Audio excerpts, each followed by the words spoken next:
Everyone has a different journey they're on, right? So everyone starts at a different entrepreneurial place and everyone's going to end at a different entrepreneurial place. You cannot be judging yourself and your journey based on what you see others in this group. It's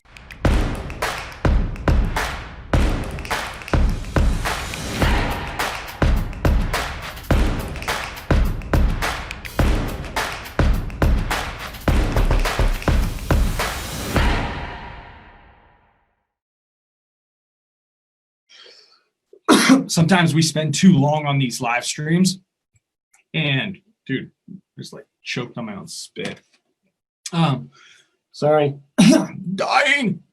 Anyway, I think we sometimes spend a lot too long on these live streams looking for the answers or looking for the specifics of what to do or how to do it. And look, I'm all for it and I'm down to do it with you guys. I've been doing this for 5 years plus every Tuesday and Thursday. But at the same time, I think sometimes a short and concise message is also important. And I can tell you like some of the things that I've been working on kind of in the background that I think I could at least pass along to you guys as I kind of work them through my brain. I haven't figured them out completely, but it's definitely something I'm working through.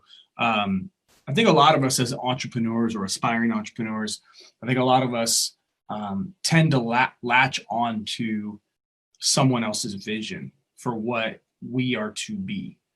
And I think it's on one side, it's good because sometimes, you know, if you're a little bit blind to entrepreneurship or business or whatnot, it's helpful to have someone that has a vision of, you know, how it could be or how it should be, right? Because you lack vision in that area. And on the flip side of it, I think every one of us, and we all have these areas of our lives where we are more skilled than other places, right? Some people more in maybe their heart, how that, you know, the ones like Tori would be very much heartfelt, like, you know, like you can feel it from her, right? And some might have more vision of business. Maybe that's more like me, but there's all these different areas of our life that we have vision. And there's a lot of areas of our lives where we lack vision, right? And so as you guys are moving through this entrepreneurial journey, and if you believe yourself to be someone that maybe lacks vision in this entrepreneurial journey you're going on, I want to challenge you guys to kind of step up right now. And I want to challenge you guys to step up with something as small as a small vision. I don't care if it's by tomorrow. I want you to come up with a small vision for tomorrow of what you want that day to look like, what you want that day to end like, what you want to kind of bring into your business tomorrow. And I know it's easy to get caught up in big numbers because you see it all around you, right? You see, hey, $10,000 a month, $100,000 a month, and it's great because that's inspiring, right? Inspires you to think bigger, have a different maybe vision of what out here can be.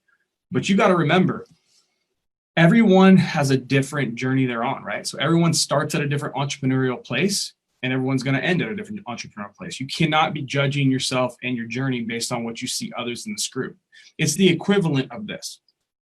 If you were to look at a professional athlete and you had never picked up a basketball, a golf club, a football, a tennis racket, whatever, and you thought you were going to get on the court or the field or the course with that person, and you were like, well, I want to be like Mike. I want to be like Michael Jordan or whatever, right? But you had never played before.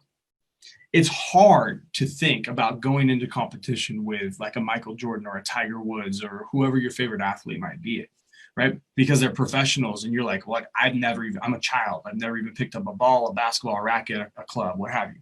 And so you think about that for just a moment, and then I want to kind of bring you back to where you're at right now, whether you're 5 years into this journey, 5 months, 5 days, 5 hours, I don't really care, because each and every one of us has a different skill set that we bring to the table as entrepreneurs. And we need to start identifying, and this, I'm gonna do better at this, helping you guys through this, because I'm just starting to understand it more myself. And we need to start really identifying what your strengths are. Right?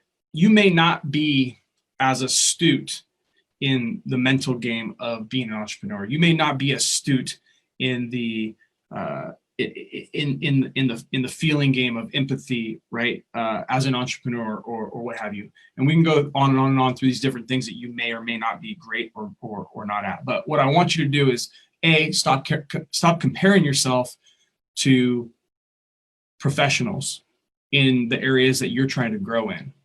And I want to start with baby steps, no different than when you were a child or when you had a child and you had to help them walk, right? They had to crawl before they walk. They had to walk before they run before they sprint, right? And so on and so forth.